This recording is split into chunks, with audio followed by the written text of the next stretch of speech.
I am Bob Desimone. I'm the director of the McGovern Institute for Brain Research here at MIT. Thank you so much for coming to today's event. Just a moment about the McGovern Institute. I see many people here who have been at previous events, who are friends of ours, who've been here in the past, but a few new faces as well. The McGovern Institute was founded in 2000 by Pat and Lori McGovern, who had a vision for a brain research institute with a dual mission, which was first to understand the mind and brain as a basic research enterprise, and then to apply that knowledge to helping people with many different forms of brain disorders, ranging from autism in children through schizophrenia and other psychiatric disorders in adults, through Alzheimer's disease in elderly populations. So we have a very broad research program here. We have over 200 researchers. It's a molecules to mind research program, so we have people studying genetics all the way down into worms, and then building up through neural circuits and small animals, and up through people studying human beings, both in normal populations and in some populations affected by different mental disorders. At this time, I should acknowledge that we lost one of our founders recently.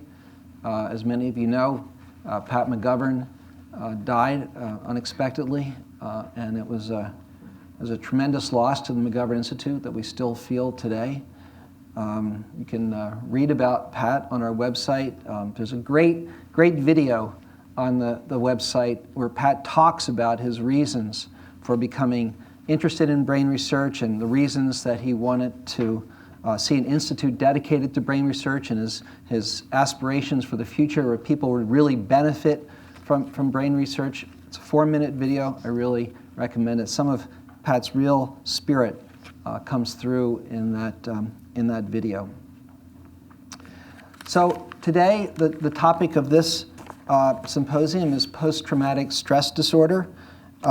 It's a disorder that affects many people. The estimate is 7.7 million people in this country. It affects not only people involved in wars and conflicts, but it involves first responders, paramedics, people in vulnerable populations. In fact, we're going to talk today about some of the life events that lead to PTSD. And I'm sure as many of you are well aware, it's been just in the news just recently with it's come up as a possible factor in the recent terrible tragedy at Fort Hood. So there's really an urgent need to understand more about PTSD and develop more effective treatments. And you're going to hear from a variety of different perspectives today on PTSD. And we're going to go through, I'm going to introduce our panelists in just a moment, and then I'm going to present some questions to them to give them an opportunity to talk about what they, their own particular take on PTSD in different aspects. And then at the end, we'll open it up for general questions. I have to say that we're a pretty informal place here. If there's something absolutely urgent that you want to get out, just raise your hand. But we will certainly open it up for general questions at the end. Our speakers today include Kai Goosens, who's a professor here in the Brain and Cognitive Science Department, one of our faculty members in the McGovern Institute, and she studies the effects of chronic stress on the brain. John Gabrieli, also a professor here in the department, member of the McGovern Institute, who has studied the impact of stress and emotion on the formation of memory. Michael Ball, who is a young veteran who served our country in Afghanistan and has experienced PTSD firsthand, will tell you about some of his experience. And Mike, we're really thankful for your service, and thank you so much for agreeing to be part of the session today. and Dr. Mireya Nadal, who's a psychiatrist at Massachusetts General Hospital. She both studies the effects of chronic stress, but also treats people with stress-related disorders. And so she'll be giving you her thoughts from a clinician's perspective. So I thought we could just go through and people can introduce themselves a little bit about and their interests and what they're doing in this field. And we'll just go around. Maybe start with Kai. Okay. So I'm an investigator here, and in my lab, we do a lot of work with animal models of the effects of stress on the brain. And I'm particularly interested in stress as a trigger for a number of types of mental illness. And we've recently done a lot of work with a rodent model of post-traumatic stress disorder.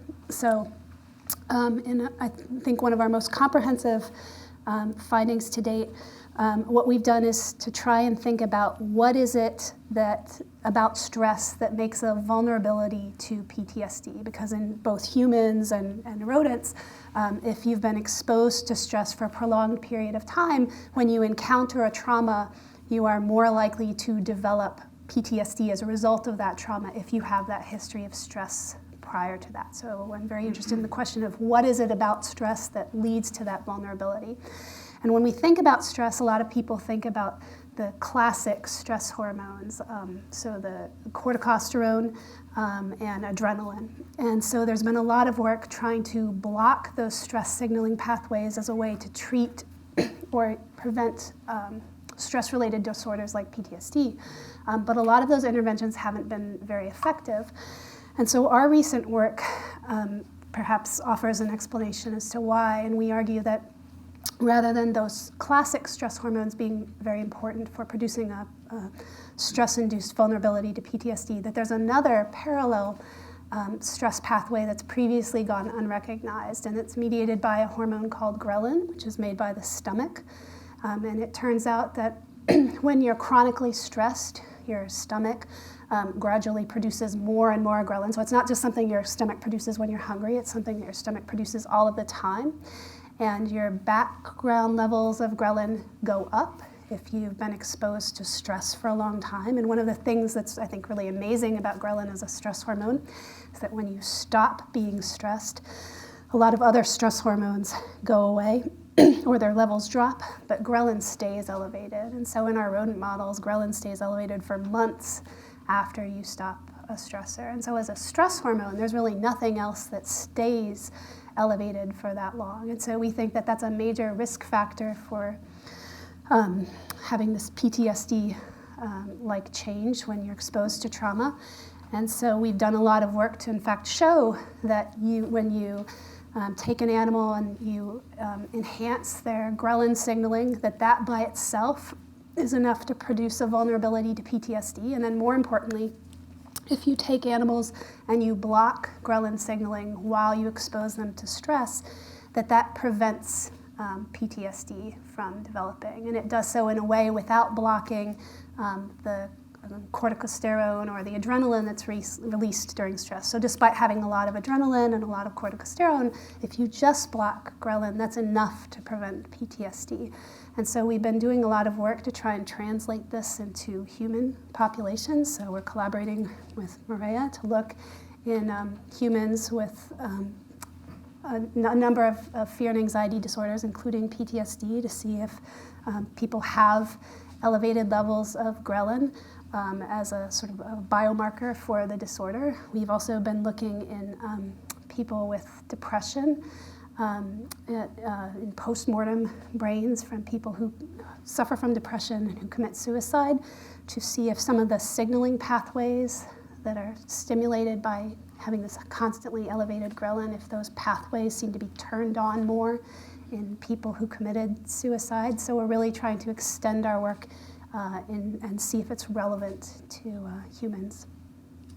That's great. So now that we've heard a bit about stress in the brain, maybe, Mireya, you can tell us what is PTSD and what symptoms do people present with when they come to see you, and then how do you diagnose it in people? Okay. So I work at Mass General at the Center for Anxiety and Traumatic Stress Disorders, and one of the main disorders that we see there is PTSD, or post-traumatic stress disorder. In terms of stepping back a second, PTSD is actually it's a little bit of a complicated response. So we all have this innate, and Dr. Goosens referred to this innate stress response. Something stressful has happened to most of us in the room, and you have an appropriate response where your adrenaline goes up and you become hypervigilant and hyper-aware, and you almost have a car accident and your heart is racing. And most people exposed to trauma have sort of this activated response to a trauma. The people who go on to develop PTSD, actually, it's not the actual response in the moment to the trauma that seems to be off normal. What happens is people who don't have PTSD and don't have the vulnerability to PTSD are able to calm down afterwards. So when the trauma is over and things are safe, your heart rate's able to go down, you're able to take a deep breath, things aren't flashing in your mind, you're not really afraid for your life in a continuous way after the stressor. And with PTSD, that is what happens. So they may calm down for bits of time, but one loud noise is enough to put them back in the moment. And it is actually one of the things we've learned from basic biology and from beautiful rodent research done by many different researchers, including Dr. Goosens and Dr. Malad and others, is that it really is, they don't learn that things are safe. So it's actually learning this new type of learning. So you've learned that things are dangerous. That learning is fine and perhaps a little hyperactivated in PTSD, but what's deficient is learning that, okay, I can turn it down now. And in fact, people with PTSD tend to generalize. So sometimes they become more and more afraid of more and more situations, not just the situation they were in that was life-threatening, but other more benign situations. So PTSD is both a disorder of not being able to calm things down, and then what we see clinically, and that's how you diagnose PTSD. So the diagnosis of PTSD is based on having been the victim of or witnessing a life-threatening event. So that's sort of at the center of the diagnosis for PTSD. And then you have to have a certain response to it. There has to be a certain level of horror or fearing your life is in danger, and a certain physiological activation. Your heart is racing, you have certain things. And after it's over, you have to go back to thinking about it, having flashbacks, having nightmares, having what we call hypervigilance, where you're a little jumpier than usual. So that's at the core of PTSD. What I can tell you clinically is, and we all know, everyone who works with PTSD knows that there's an additional component that shares some aspects with depression. So it really affects how people engage with their lives, where people are much less engaged with their lives, with the here and now, where what has happened to them interferes with their ability to engage in relationships. Looking forward to the future is a lot harder. Some people feel like their life is going to be shorter, that there isn't as much to live for. So there's a whole depression, like people are really not sleeping. So sleep disorders, which is not in our list of things when we check it off for PTSD, but clinically, I don't have a single patient who doesn't have a profound sleep problem. So it affects their lives in all sorts of ways. It affects their ability to engage in work, their ability a lot of our veterans are coming back and wanting to do school, but it's just hard to be excited about the future when you're suffering from PTSD. So I would say that other depressive-like element is equally important. Does this resonate with your experiences, and maybe tell us a bit about what your experiences were in Afghanistan and how that led you to be treated for PTSD yourself? Absolutely. My name is Michael Ball. I joined the Marine Corps right out of high school. I was in the infantry. I was at 2nd Battalion, 6th Marines, and I deployed to southern Afghanistan and Helmand Province twice, once to Marjah and once to Sheknawa. And after my first deployment, I got back, and everything's good, because with PTSD, it's not, you don't really see all the aspects of it when you're around all the people you were with, because it's just like the feeling's mutual, everyone's together. But and statistics will show you that, like, once a lot of veterans, there's a huge suicide rate among veterans, and that's because people are depressed when they leave the Marine Corps. When they get out, they transition out of the military. That's when PTSD really starts to kick in, is because you get no one's around you to help you out.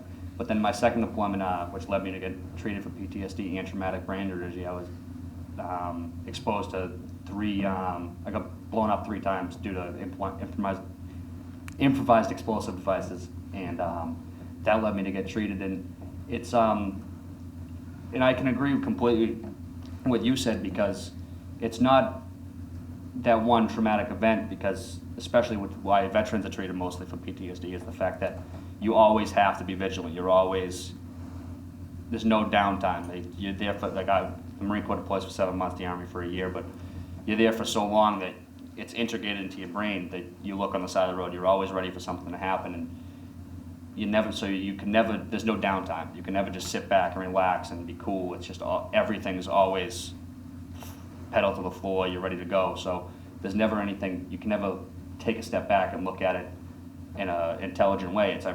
So you're always vigilant, so by the time you get back, you've been looking for everything for so long, and your heart rate's been so high, and you've just been ready for so long that it's extremely hard to get back to being normal. And I think that's a huge problem. So the issue of this chronic stress is obviously the theme of what we've heard from the 3 of you. But those of us who come here from Boston, probably nearly every person in this room, knows that we're coming up on the anniversary of a traumatic event for all of us, which the Boston Marathon bombings.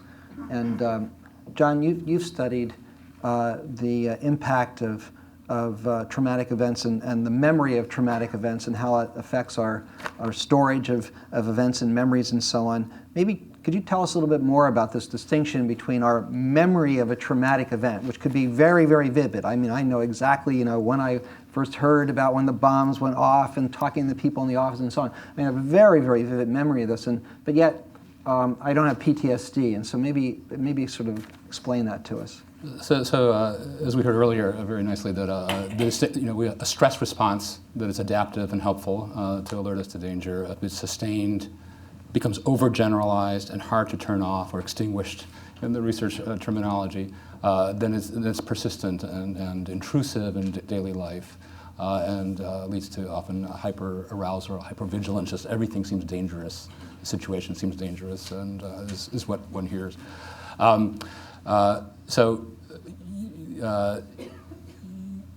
Bob mentions he'll never forget where he was. So now, this is not now for people who are directly involved, first responders or victims or their families, because that's a very different experience than it was for most of us, even if we were a little bit worried about as the story unfolded. And there was that remarkable day when we were all told to stay inside, and the police, so we were all enveloped in that in a certain way, but it's very different to be right next to or directly involved. And so for most of us who weren't directly involved, it's a vivid, distinct memory. We remember that day more than most days from last year. But we remember it less well than we think. Following 9/11, which was catastrophic, obviously for the nation and the people involved, about 15 memory researchers, and I was one of those, not the leader, but led by Bill Hurst and Liz Phelps in New York, made a network of researchers. And so we did something to ask this question: how accurate for typical people not right involved in these things are our memories over time? And there's famous things, depending on the generation you're in, different events will stand out, but when JFK was assassinated, when the Challenger exploded, O.J. Simpson verdict, for people, if you weren't following these things, they sound like ancient headlines, but if you were there, they were pretty big moments. And 9/11 maybe more than anything almost in modern times. And then what we did is we went out and asked people within about a week after they had heard or read or seen about that tragedy, where were you? Who were you talking with? How did you find this out? What did you do next? What were your feelings as you viewed these horrific videos of the buildings collapsing and so on? And then we did what researchers do, which is we retested them a year later and 3 years later. So we knew where they were, and we hunted them down. And we asked them to fill out a questionnaire asking exactly the same questions. It turns out that within a year, a third of the responses were incorrect compared to their own immediate memory. And within 3 years, about half of their responses were incorrect. They were in a different room with a different person. It was in the newspaper. And so maybe the two surprising things of it, although consistent with prior research, one is, they were wrong, but they were certain they were correct.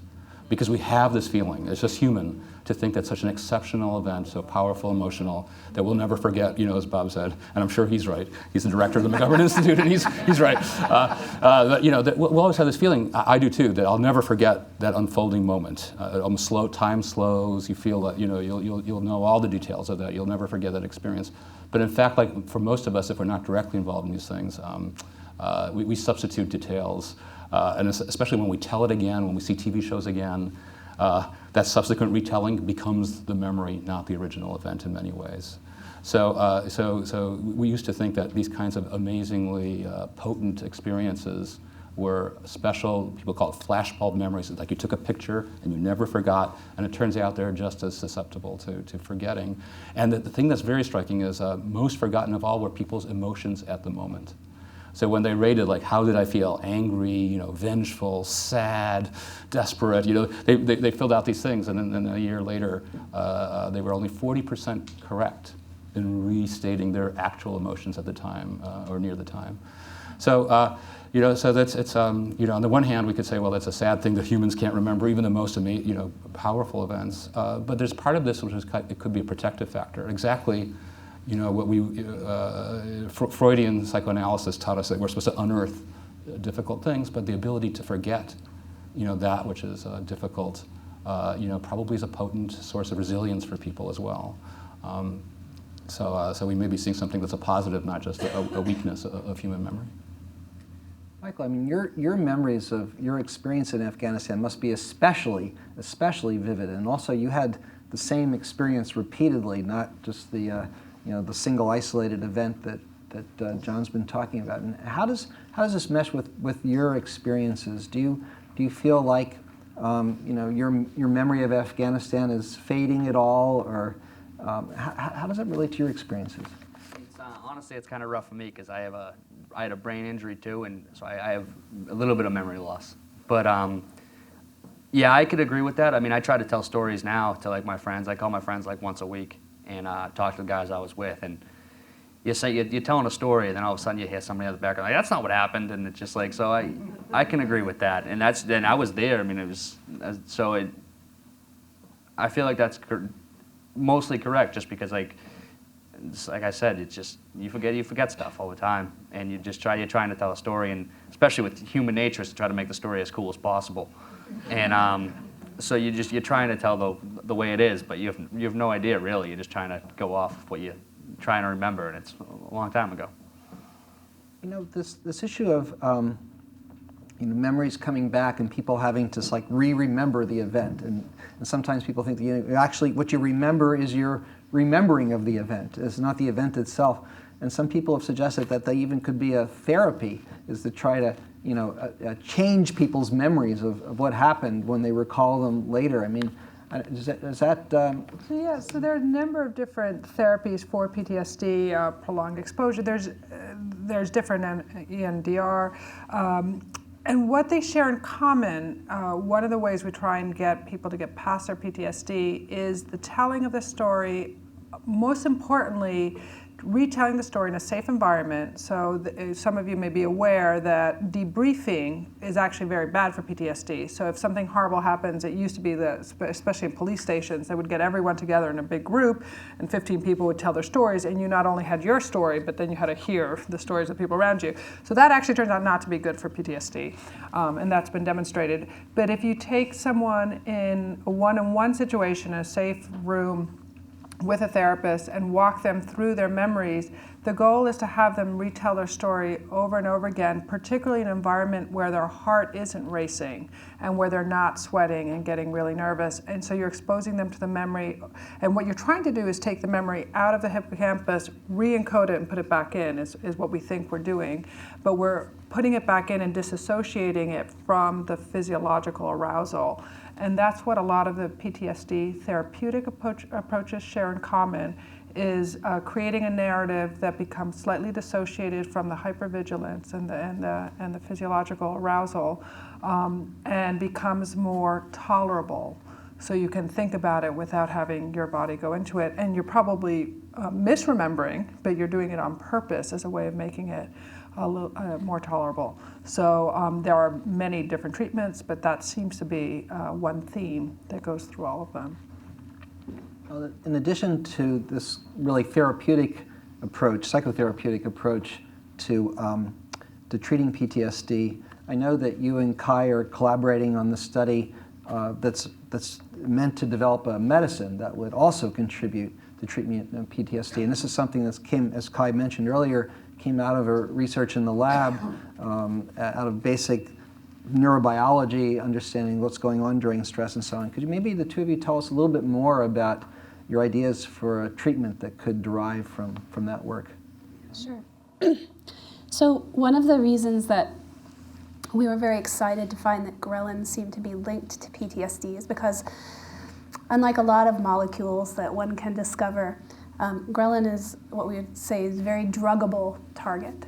And what I mean by that is that there are already a lot of compounds and vaccines that have actually been developed that have been used in people in clinical efficacy studies, but in the context of different disorders. So when ghrelin was first discovered, because when you, if you elevate it sufficiently, it makes people feel hungry, clinicians thought that perhaps elevated ghrelin might be linked to obesity.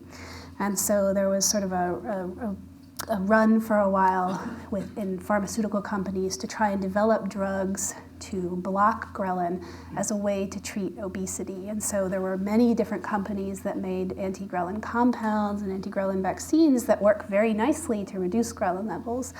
The only problem is that it doesn't have any effect on obesity, because it turns out ghrelin has nothing to do with the maintenance of obesity. It might be important for the development of obesity, but once you're obese, ghrelin is no longer playing a role. So there are all of these compounds that have basically been shelved that have no real purpose in treating disease, yet they do what they're supposed to, and they have a very high clinical, a very high safety profile, so they don't have a lot of undesirable off-target effects. And so if we can show that ghrelin is elevated in, say, people with PTSD, we don't have to go through 10 years of drug discovery to find something that we can use to block ghrelin that is safe in people, because it turns out there are already all of these drugs that are available. And so that was one of the things that was really exciting for us, is that it's a target that, unlike a lot of other things that we could potentially think about, it's something that we can actually work with now. We don't have to think about it sort of, for the future. And I just wanted to add, I mean, I remember we ended up collaborating partly because Dr. Goosens Kai came to give a talk at Mass General, and I have a PhD in neuroscience, and I remember listening to her talk and being a clinician who works in PTSD thinking, my God, it's in exactly the right place. It's affecting the amygdala and the hippocampus in these really nice ways. And I got very excited, and our collaboration came from there because it has very nice biology. The druggable stuff is just fantastic. So the fact that we are so close to testing compounds, if the biology does hold up in humans, is incredibly exciting. And then I'm also a child psychiatrist, so the idea that we could have a vaccine, first of all, for people pre-deployment, that you could maybe vaccinate someone, lower their ghrelin levels, and try and reduce the vulnerability to PTSD. And for me, working with kids, we know that trauma early in childhood is an incredibly predisposing, a very strong predisposing factor to future PTSD and future significant difficulties. So the idea, anyway, this is all, letting your mind run away with you, but it really does seem like it may have some very beautiful potential. This issue keeps coming up of, the early forms of memory and then memories as they get older and so on. John, this is something, you've studied basic mechanisms for memory formation in people, and what happens as what's different between the brain mechanisms for the immediate experience and then memories as they age and stay with us for years on end. How is that different in the brain? Well, the structure that's best understood, beautifully in animal models by work by Kai, but with similar neuroimaging findings in people, is the special role of the amygdala for emotional memory formation. And so that individuals who have childhood injuries to the amygdala don't form emotional memories. They remember neutral events just the same as emotional events, and that's been demonstrated in patients with calcification of the amygdala bilaterally. So we know that structure is necessary for high arousal learning situations. It's a special mechanism we have probably to remember things that usually are important for us. If we're highly aroused, it's probably an important thing to remember.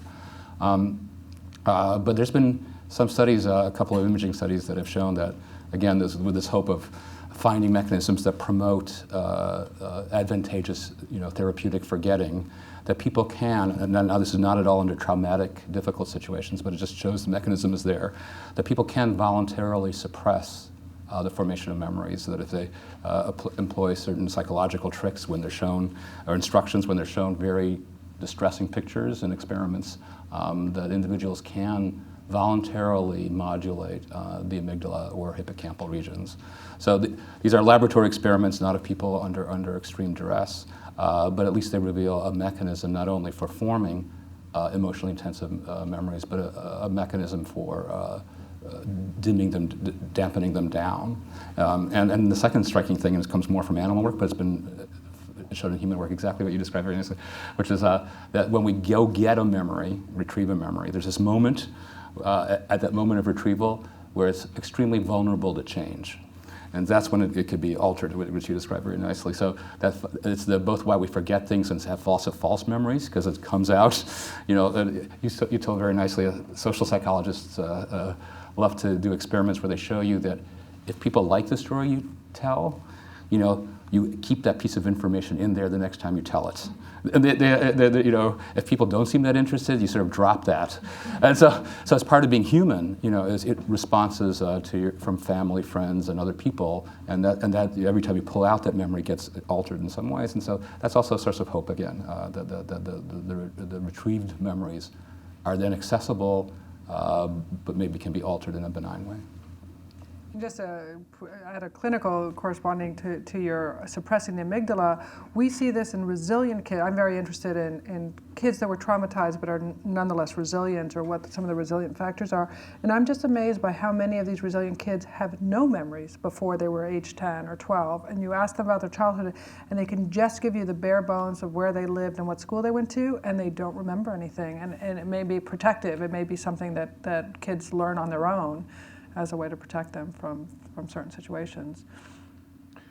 Michael, you've talked about some of the difficulties remembering all the experiences as they occurred in Afghanistan, but you've also talked about that you have some difficulties with the memories as a result, not necessarily of the memories of the traumatic events themselves causing the memory problem, but just your other physical experiences over there and blasts and so on. Can you maybe just talk a little bit more about that too, because that's often wrapped up in the cases of veterans like yourself coming back from the war. It's not just one thing that happened to you. It's actually a lot. And it comes into a little bit with your training too, because when you're training to go on a deployment, you learn how to be hyper-vigilant. You're always looking for something. You're driving down the street, you're looking for a bomb. You're looking for somebody in a crowd of people that is not a good person. So it's just like you're kind of trained to notice small things, so when you get back, the training doesn't stop. The fact that you're no longer in a war stops, but the training's still there. So that's why they're like always excited. They're always looking for something wrong, and that shouldn't be happening in today's society. So it's kind of something that carries over. But another thing is, like, I was blown up 3 different times in a 3-month span, and I don't remember anything about the day. I couldn't tell you anything that happened, but I remember, like, I work at a bar, and a wine glass fell over. It was one of the big wine glasses, and for some reason it didn't shatter, it popped, and I wasn't the same for 5-6 hours afterwards. I went outside, I had to sit on a bench, I left work, so I don't remember anything about it, but my brain does. So as soon as I heard that pop, I knew it was something wrong. But I don't have no recollection of the actual day itself. So it's always there. It's just I don't remember it at all. I guess that this idea of a vaccine or something that you could take in a preventative way to keep from having these sorts of effects, I guess would have been a huge advantage over there in the war. Especially the kids that I've noticed from my experiences, and I like to consider myself a very cool person, like as in I don't get excited easily. I wasn't before I joined. I'm a little bit more so now, but the kids that are more stressed out over the small things. I mean, like when I was in Afghanistan, I wasn't really, you don't feel stressed out. You're with your brothers. Like it's just, every day there was nothing, I don't have to worry about paying bills or anything. Like it's just, I'm just there. So it's just like, you're stressful, but it doesn't feel like you're that stressed out. You're not worrying about anything. There was no daily worries. But the kids that were more stressed out, the kids that are more ready to jump on it and like freak out over small things, are definitely the kids that you see the symptoms of PTSD more. They're the ones that are more freaked out were coming back, and I think so. I guess that ties into itself, is that the more stressed out you are before you go, I feel like the higher the symptoms are of PTSD when you return. So. Right. Well, this has been really eye-opening for me, and I really appreciate everything that everyone has said. Maybe this is a time we can open it up for some questions from the audience. I don't know if things have occurred to you yeah. This question probably for both of you. Do you find that the psychiatrists who are over in Afghanistan dismiss some of the signs of somebody, because I'd be afraid of one of your fellow soldiers going ballistic, so to speak, from the stress even over there? Is there a concern that it is kind of swept under the rug in a combat situation? Well, I think the military is trying to get a lot better. So in terms of the directives from on up above, and in terms of these sort of massive, they really are trying to increase awareness of PTSD. Having worked with a whole bunch of veterans, it does seem like there is still reticence, and I don't know where it's coming from. I don't know if it's a psychiatrist on the ground there or their commanders, but there is some reticence. They try and ascribe it to other things first before PTSD, so you sort of have to prove that it is combat-related PTSD and not another vulnerability.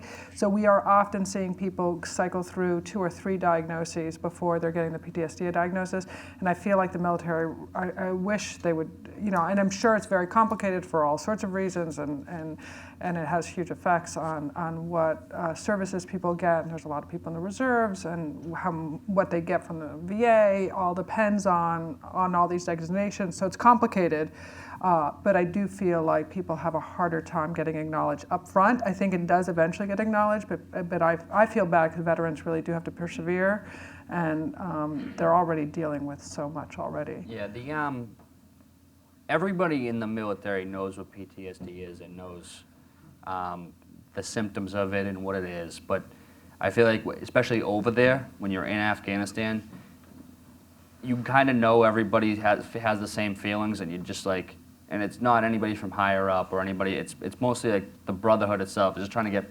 not force you to get better, but try to like talk you out of it, like just like, you're like, you're all right, man, like it's just like because you're still there, and you're just not, you don't want to deal with everything at once, so I feel like it might get pushed aside there. As soon as you get back, you have anything optional to you, but it's just over there especially, it's just kind of like, all right, well, you get better, man, or just like, yeah. So not swept under the rug, but trying to, because you're still in combat, you don't want the kid to freak out over there, so. Yeah. Aside from PTSD, Michael's story really resonates with borderline personality disorder, and I was wondering, borderline personality people, they have overreactive amygdala, and they have hyperarousal emotionally. I was wondering, is the research going to be applied to borderline? And because they have, affect instability as well.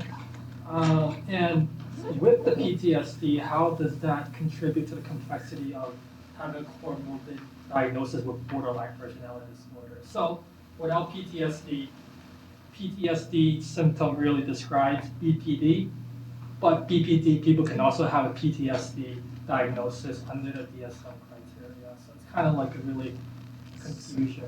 So as a clinician, I feel like they're very separable disorders. I mean, you do see a lot of BPD plus PTSD, particularly in kids who were traumatized early on, and particularly with sexual trauma.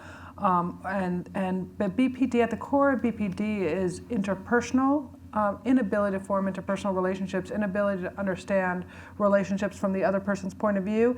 And we're not seeing that. I mean, our veterans are actually very thoughtful about others. I mean, first of all, they've they're volunteering to give their life for our country. So by definition, we're selecting, it's in a group that actually is very unlikely to be borderline. So clinically, even though on paper the lists may look like they share a lot of overlaps, clinically they have very different feels, and I'd say that the interpersonal stuff really distinguishes them. What about the research?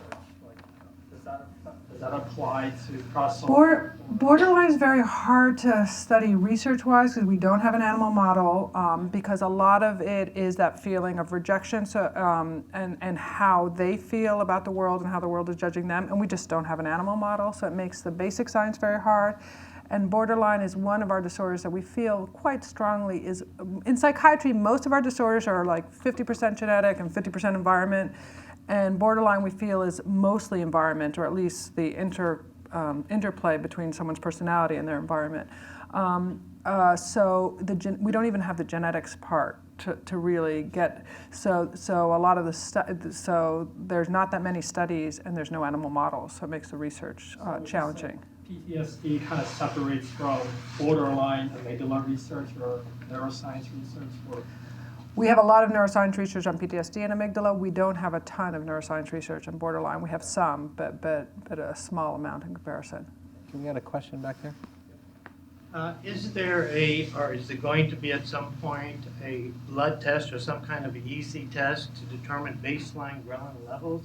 Because those with low levels, I would assume, might be those resilient people who do not develop symptoms of PTSD under acute stress. So that's the work we've requested grant. We're now testing blood levels in healthy volunteers and patients with all sorts of anxiety disorders and some depression disorders. And then our next step, which we're actually writing the protocols now, is to bring people in, test their baseline ghrelin levels, expose them to an acute stress, and see whether baseline predicts where they end up after the stress. So that is research that is actively ongoing. And in theory, it's not something that's commercially available but it's something that we can measure fairly easily in a lab, and so it's not that difficult to do. It's something that's fairly straightforward. And What is the relationship with elevated ghrelin levels and memory impairment? I don't think we know. Yeah. This is all research that's all been done. I mean, your research has all been the last 4 years. I think with the PTSD, chronic PTSD people that I've dealt with, I'm a psychiatrist also, particularly if they have had chronic sexual abuse pre-verbally, the entire mechanism of memory storage is totally whacked up. Yeah. It makes treatment almost impossible. You just stick with it. It's a very, very important thing. Yeah, very important. A question back there? Me? Yeah. I was just going to say that when I work with people in the clinics who had PTSD, especially servicemen who had gone abroad, one of their biggest problems in coming home was that people did not want to be traumatized by listening to their stories. So that it was traumatizing, and it is a problem even for therapists who say it is traumatizing to hear these stories. So we're being traumatized. And I think it's an issue that's very important for them because it's an isolation issue. You experience something and you have no one to really talk to about that who really wants to hear you, except for those people in your cohort. I just wanted to say that. And I would actually add the opposite. So they have both problems, and I don't know what your experience is I have a lot of servicemen who go so first of all, sitting in an audience or being in a bar is sort of advanced exposure for a lot of PTSD. A lot of servicemen would not be comfortable with 4 rows of people behind them or going to a bar, but when they do go out and meet new people, they're expected to regale them with stories from being deployed, and a lot of them don't want to. So they have both the problems that they have strangers who they don't know at all asking them, to just flippantly tell these stories, which is traumatizing, and then feeling like they don't want to burden their girlfriends or their wives with the real details of what happened to them, feeling some sort of responsibility to shield them from it. So they have both types of problems, which is significant, but you can speak better to that. Oh yeah, absolutely. Like I said earlier, you look at the, as I said, PTSD symptoms come out more when you detach from the military. Because when you're in the Marine, I was still in the Marine Corps, after my second deployment, I still had a year left, and I didn't go anywhere, and I was great. But you see, like I said, the suicide rate is extremely high in veterans that get out of the military, leave, go back to their small towns in Minnesota or somewhere like that, and then there's absolutely nothing, which is good for me. I live in Dorchester, and there's a lot of veteran advocacies, and I have people to fall back upon, but not a lot of people have that opportunity.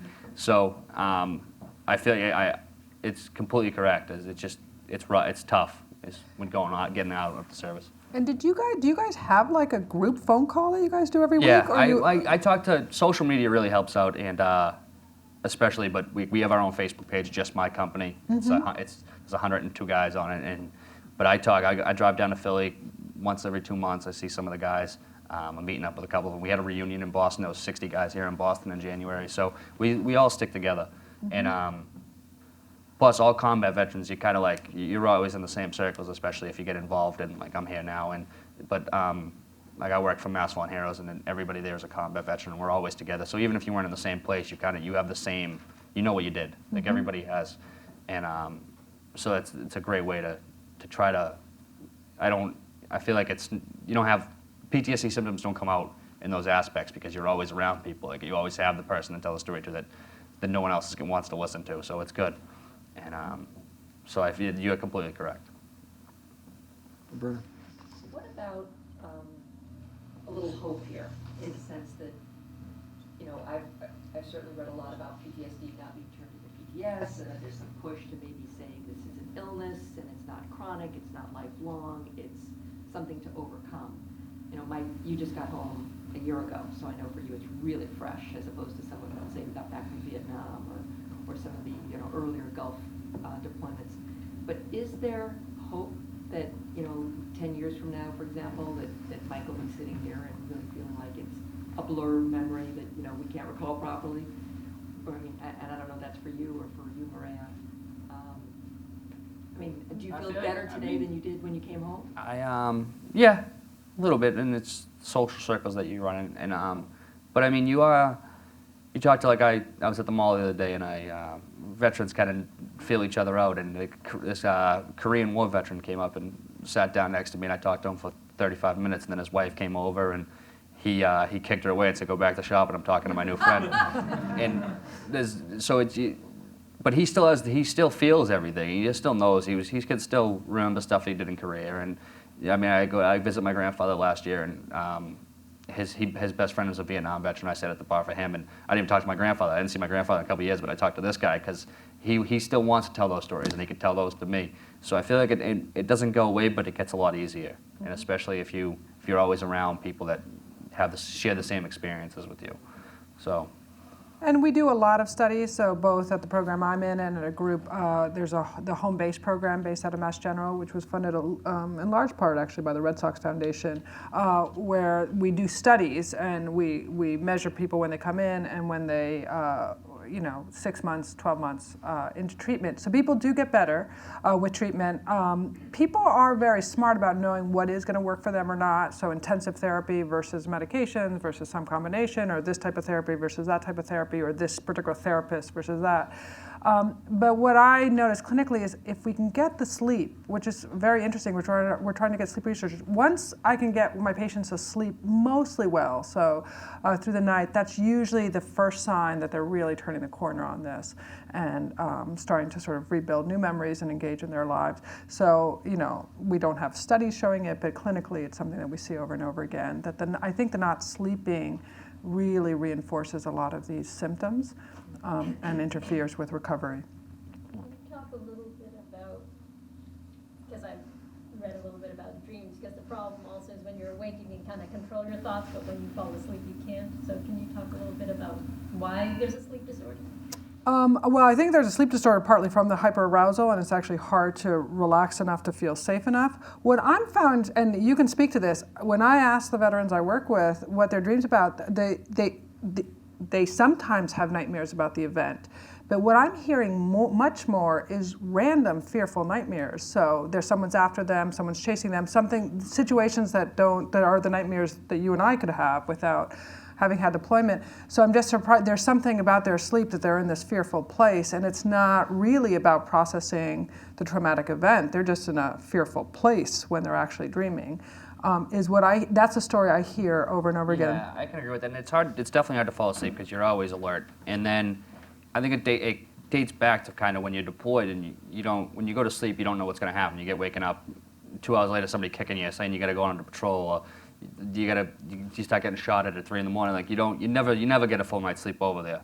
You're waking up to go stand post. So it dates back to that. So when you come home, you're kind of in that, like, I can survive off 2 hours of sleep. Like, and then, so you're always thinking, your mind's always working. And like I'd say about once a week, I get woken up at 2 o'clock in the morning with like the sound of an explosion. But mostly, yeah, it's the same. I dream about weird stuff that I have no idea why. It's just, so I can't sleep.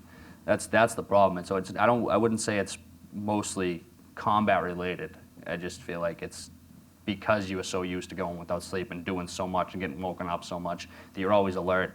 So even when you're asleep, you get woken up at the drop of a pin. So I think that dates back to that. Can you say something about kids who are raised in situations where they have chronic trauma? I understand that the DSM-5, they considered having a diagnosis called developmental trauma disorder. Does anything happen with that? I mean, I would think you were exposed to this awful trauma when you were a young adult. But if you grow up in a situation where there are gunshots happening every night in Roxbury or Mattapan or something, has there been much research on how that's different brain-wise? There has been some research. It's not, the problem we have is it's not homogeneous. And this is what I was saying about there is resiliency out there, and we don't know yet what causes some people to be resilient versus not. But the research, which is actually very interesting on these sort of tough neighborhoods, tough places to grow up, lots of, parents who are working 2 or 3 jobs, and there's a lot of gun violence. What's very interesting to me is having the one resiliency factor that comes out that keeps being relevant in these studies, which I would never have guessed this, is having a non-parental adult who is watching out for you. That is protective in a way. So it makes me think that developmental stress is relational. So yes, so the self-soothing and then the being able to form functional relationships that are healthy relationships is one of the key things, which makes it slightly different from PTSD in adulthood. We have a couple questions way at the back. Hi. I wanted to ask, I grew up in Belfast, Northern Ireland, and the British troops were there for 100 days and then gone, and we say, see you back here in another 100 days. But I'd like to see, is there any research on the duration? Speaking to Michael's point, the duration on the memory and the PTSD, is there some work on that, since more respite deployment time is really a factor, I think, from. Yeah, and I just went to a conference in Chicago, the ADAA, but there was a lot of, now they're really mining the database of military to try and look at that, because they do feel like, certainly there's a lot more PTSD in your generation but the war exposure was intensive and comparable to Vietnam, which also had a lot of PTSD, but they're trying to figure out. What they're doing is taking these huge databases that has millions, hundreds and thousands, and trying to figure out if deployment time or inter-deployment or how much they spent on active fronts versus further back and slightly inside green zones. So they're actively doing all that research now to try and figure out what is more or less protective for PTSD. But certainly right now, we all know that there are risk factors. Like being deployed for longer is a risk factor, but not everyone's going to develop bad PTSD. Yeah. And also, I feel like it was like a little bit of an experimentation too, because you look at like World War I and World War II, you were just over there until you came home, or you're too sad you died, but like you were there. And then like Vietnam, you were there for 2 years unless something happened, and you came home unless you got hurt. And then you look at this war, and it's just for prolonged periods of time. I mean, you do 7 months on, and then you're back for 7 months. There was no, like, that's Marine Corps wise, but so they were trying to come up with a shorter span for it, I think. And they tried to go to like 7 months and then a year home and then 7 months again. I mean, like, we were the last unit that did 7 months in Afghanistan, 6 months back, and 7 months there again. And now they're transitioning to, like, you have one combat deployment, then you get to go float around the Mediterranean and train with different military. So I feel like they are trying to work on that. But your generation has had more deployments than Yeah. other deployed generations. I wanted to get there was the other person that was at the back. Did you still have your question? I think he was just trying to help. Oh, figure I it see. out. Okay. Yeah. Yeah, go ahead. Have there ever been any comparative studies with, say, like Germans or Japanese who were seen later as war criminals, and therefore they had to deal with their trauma in a different way? Where certain people would characterize U.S. combat troops themselves as war criminals, and the cognitive dissonance between having to think you've done something noble in a home country that still sees you as that. Have there been any like empirical or interpretive kind of takes on PTSD as an ideological concept? Well, I mean, I can tell you that the Vietnam veterans certainly suffered that, where they came back to protest, and people were very much against the U.S. involvement. And I think as a society, and I can speak for our society, we've really tried to bend over backwards, I think, with the current generation of veterans to make sure that regardless of how people feel about American foreign policy, that we are celebrating our veterans for their personal sacrifice. So I think that came out of an understanding. In terms of pure PTSD, it certainly makes it much more complicated to get over it. The PTSD itself is not, or at least what I hear clinically over and over again with the research, we have not focused on it as a moral struggle, that if you were morally right about doing it versus not. It really it centers more on your life is in danger and how it feels to be right at the edge of I might not survive this. This is horrible, and then you see horror around you. That pure horror seems to be in a slightly different mental place than ethics or morality or feeling good about what you did. So I would. That's an interesting question. It doesn't seem to be at the core. I don't think it protects you from developing PTSD just because you believe in what you did or you feel like you have society's support for it, because the stuff is still horrific. Yes, here. Are you aware of a list, or does the McGovern Institute or you yourself have a list of reliable doctors who are specialized in PTSD in other states? Well, I can speak for Home Base, and I work or collaborate with Home Base. So Home Base is committed, and this is something for all of you to know, is committed to helping any veteran of any war, but particularly the Gulf Wars, to helping them get services regardless of which not everyone has, regardless of the type of discharge they have, which is an issue for the VA. So dishonorable discharge is not an issue for Home Base, and they have a phone service, and you call them, and they have people just to help you find services in your area.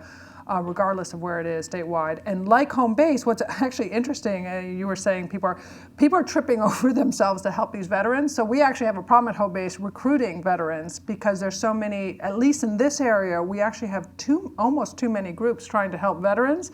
So we're all trying to get veterans to come to us, because we have a little bit more in terms of resources, how many people we'd like to help, than people who are actually coming to us for help. Because If you're not a veteran, is there just for PTSD, for non. Specializes in that? There are resources. So I can speak for the ADAA, which is the American Association for Depression and Anxiety, has a list of providers by diagnosis, and PTSD is one of their diagnoses. So that is countrywide.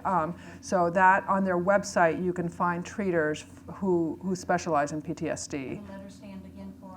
ADAA is American Depression and Anxiety Association. So it's ADAA. The EMDR network too, EMDRIA, because that's one of the treatments. Mm-hmm. And people who are EMDR therapists tend to be, they don't have to do EMDR Mm-hmm. itself, but they tend to be very knowledgeable about PTSD. Good question here. Yes, sir. I was interested in your statements that trauma memories are often false. Are they always false? Oh, no, I didn't mean to say that at all. Because I have some traumas in my life that I go as though I was turning a movie on. every time, and they can't be wrong. No, sorry. So if I misspoke or something, yeah. So I try to make a distinction between a person who experiences natural trauma and the kind of experience we have when we see something on television like 9/11, but we're not there, like the Boston Marathon bombing, but we're not there, not involved directly. So I think there's a very big difference, and we're all, let me be very clear, it's very different to undergo the trauma than it is to read about it or see it on television happening to somebody else. And all my comments were about the memories, watching it for somebody else, not the person undergoing that experience themselves. So I just want to give some other people an opportunity. How about you there? Apart from reducing time of service and increasing time of off duty, what do you think the military is doing to actively stop PTSD arising in its veterans? I mean, as a psychiatrist, I can speak about the medication side of it, which they have made huge strides. So PTSD, we don't have great medications, but we know that regular antidepressants, the SSRIs, the Prozac, Celexa, Lexapro, Zoloft type, does work to help. And we've had a problem up until recently where, and you can speak to the stigma, where no one wanted to be on these medications because you were stigmatized with a psychiatric medication in your, being deployed on psych meds. And the military has really worked hard, I think, to reduce the stigma of being on a psych med for PTSD and actually administering these meds out in the field and not penalizing people for being on them. So I think that's huge. That's one thing that I've seen. Also, the medication-wise, as a combat veteran, you don't really want to be put on it because if a deployment comes up and you're taking medication, you might lose your opportunity to go. And for the PTSD side of it, all people that, especially the infantry, and I don't know about the rest of the armed forces, but you know there's going to be traumatic events when you sign up. And you are willing to risk that in order to do something for the country. So it's preventing it. I don't know if it'll help at all, but time-wise, it doesn't really affect anything because you're going to go no matter what. If you could tell me that I'm going to have PTSD when I got back from Afghanistan, I would have said, okay, I'm going. So it's more the risks. And then you go, and which is why, say you got back from one deployment and you still have a couple of years left, you don't want to be put on medication. You don't really want to be treated because of you want to go again. Like that's your job. But my experience is they are letting people redeploy on yes, meds, they are. and they're getting better about that. But at first it was like you were kind of looked down upon throughout the military as a whole because it's like kind of like a big fraternity, and you kind of were like you felt less of a man doing it. But now because of the stigma of doing it, but now it is absolutely being like there's clinics popping up at every major base. So it's not really looked down upon anymore. With a gun? I mean, look at it. You can look at it different ways. There's different scenarios where people with PTSD have freaked out and hurt people, but there's also, I think the founder of FedEx was a combat veteran, and he made how do you get stuff? You get it's FedEx. There's the number one. Massachusetts is the first state to build a memorial for veterans that died in Iraq and Afghanistan, and the creator of that memorial fund, and is now one of the biggest veterans organizations in the state, is two combat veterans. So they can do good things too, and so I feel like it's a and treated PTSD is so having someone recognize they have it and get treatment. I'm not as worried about them. What you worry about when you hear about these shootings, it's usually in the face of not getting what they need. And I don't know what this latest story on 4 heard, but at least certainly in the papers, there's rumblings that there was an argument or there was some leave that he had requested that got denied. So I think in terms of the more we pave the way to treatment and pave the way to acceptance around PTSD, the less likely we are to have these incidents.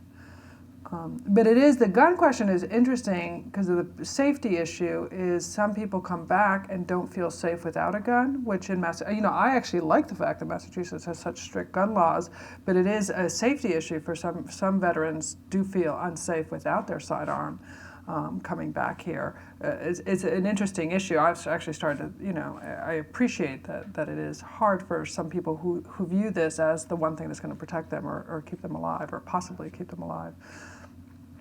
You got a question here?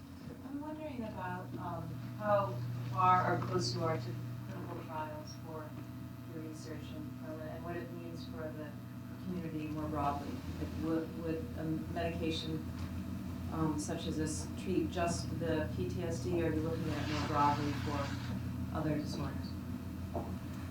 So right now we're looking to see if ghrelin is elevated in PTSD, because then we can immediately go to a clinical trial. But in parallel with that, I'm also working with a depression group, which is actually just down the hall from you, to do a clinical trial in relapse of major depressive disorder for ghrelin antagonists. Because so these are people who are already taking SSRIs or an antidepressant whose depression is lifted, and then they suffer relapse, which is almost always triggered by stress. So these are people who are continuing to take their antidepressant, and then it no longer works. And clinicians don't know if that's because the drugs become ineffective or if the stress is somehow altering the biology, but it has a very clear link to stress, unlike sort of the maintenance of PTSD. And so we're getting that up and running right now. So, so that's sort of an ongoing study. And at the same time, part of the reason that we think that may actually be, it's not that ghrelin, I don't think that ghrelin is necessarily involved in, it's sort of a replacement for, say, corticosterone is now the thing in stress that drives every bad change in the body.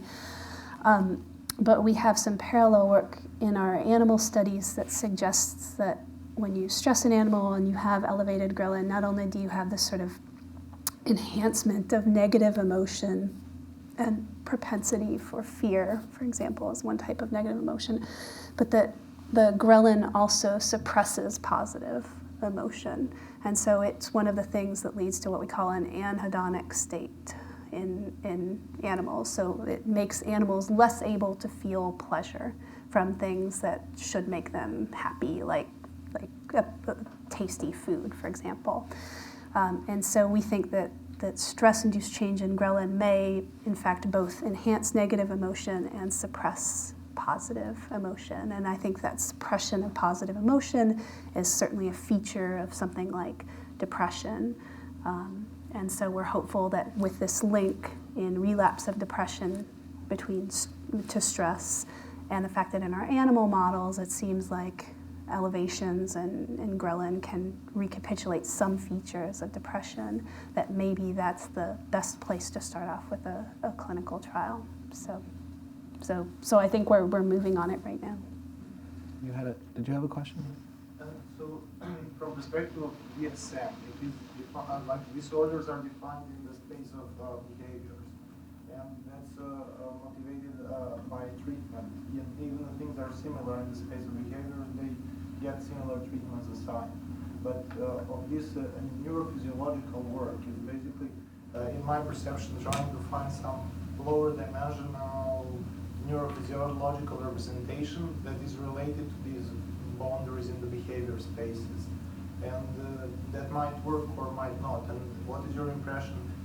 Is there a need to redefine boundaries in these behavior spaces, or are there findings in neurophysiology that are supporting that idea? And is there maybe some effort to build a big data set that would serve this purpose, to really check if things are maybe more similar, so let's say depression and PTSD, maybe that boundary can be redefined a little bit. Okay. The NIH is engaging in this whole, so on the one hand, the APA has produced this new DSM-5, which was in the works, and for various political reasons, there was a lot more that was supposed to be put in it, and a lot more basic science underpinnings that some of it did not end up happening. But in response to the DSM being not significantly different from what we had before, DSM-5 is not all that different from DSM-4. NIH, which gives a lot of the NIH grants, has started this new effort called the RDoC, and I don't know if people are familiar with that, but for the human clinical trials, rather than going by DSM diagnosis, rather than looking at depression or anxiety, you might look at the anhedonia part of depression, and the anhedonia, and you don't ascribe it to an illness, but you're going to look at anhedonia, or you'll look at behavioral inhibition underlying anxiety, or you'll look at fear extinction, which is one of the basic science parts of PTSD, and study those, and then see the fact that some of the people who have that disorder may end up, so they're actually looking to redefine all of the boundaries between all of the illnesses by these sort of biomarkers or biological processes. So that is underway. It's only 2 years in the process, so I assume it'll be a 20-year building this new database of sort of smaller behaviors that are very quantifiable and have animal models, and we understand really well, and then redefining the illnesses around those. And I think this is a really good sort of direction for the NIH to be taking. So I agree with your point that rather than focusing on disorders, perhaps the focus on shared features, regardless of disorders, may let us make more progress than trying to just study one disorder, one thing. But medicines that work across the board very broadly, of course, have a very important role too. So aspirin would be, an example of something that could be applied to all kinds of underlying causal effects of fever, but nonetheless, it's great. Very effective. And so it's not a problem having medicines that don't relate to some mechanistic cause, because in psychiatric disorders, basically we don't have any mechanistic causes identified. Well, we have some nice animal models, but Yes. the animal models really only explain about 10% of human disease. So we need more. We need more really good animal models. So. Okay, so I think some of you may still have some questions, but I think we've gotten through a lot of questions. I don't know if we can prevail upon the speakers to stay for another 5 minutes or so. If you have a really burning question, you might be able to ask them privately. But I'd like to thank our panelists. This is really fantastic. I'll tell you the truth, I've learned something being on this panel today. Michael, I think we're especially appreciative if you're willing to come out and talk about your experiences. It was really helpful to us. Mireya, coming over here from MGH. We appreciate that so much. And Kai and John, we don't have to thank you so much. You're in this building. Thank you so much. And thank you for being such a great audience. They're great questions. Okay. Thank you guys.